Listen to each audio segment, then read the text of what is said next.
What do you think of Gisele Fetterman, who pushed this poor man to run for Senate?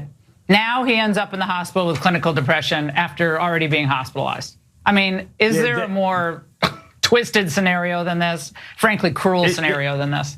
It feels very much like a Lady Macbeth situation, which she's very ambitious and she used her impaired husband as the vehicle to achieve some of her ambitions. It's sickening. I mean, it's sickening and cruel. It is. Yes, that segment was quite sickening, quite cruel.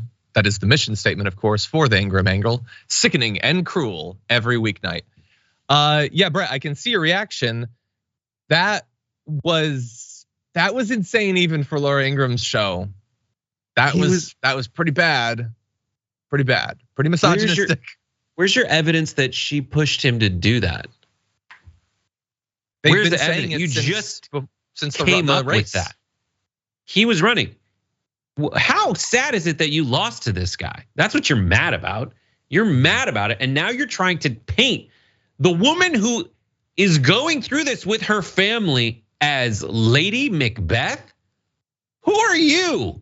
And I know you're a Shakespeare lover, so that must hurt especially. Out, brief dip, like. I hate it. Like the idea that look, they love being able to point at Gisele Fetterman and say she's the thing that's caused this, because women are terrible and suspicious and we should always blame them for the ills of society, obviously. So that's convenient. She gets to bring on a misogynistic guy to do that, so that's fun. But more importantly, this is in service to a greater goal. And the greater goal is Fetterman's being controlled by blank. Whatever it needs to be. Maybe it's Lady Macbeth. Maybe it's Chad GPT, like Tucker Carlson was saying before the election. Something is controlling him. He certainly cannot be a person who is struggling and still, finding success in their life at the same time, being able to represent the people despite these health struggles. No, it has to be something else. It's because of the conspiracism of the right wing. It is no longer about a conspiracy. Everything is a conspiracy. Everything has to have some alternative dark explanation because that's what the audience craves. It's so funny that she says that. There's like so many overlaps with being a Fox News host and Lady Macbeth's like monologue. It goes, I don't know it. Talking about time. It's like she's but a walking shadow, a poor player that struts and frets her hour upon the stage and then is heard no more.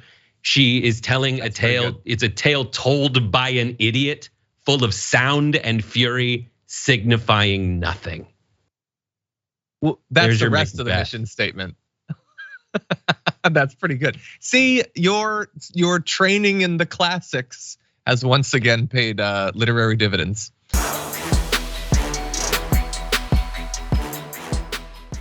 Check out the Damage Report podcast each day, wherever you get your podcasts, whether Pocket Casts or Stitcher or iTunes.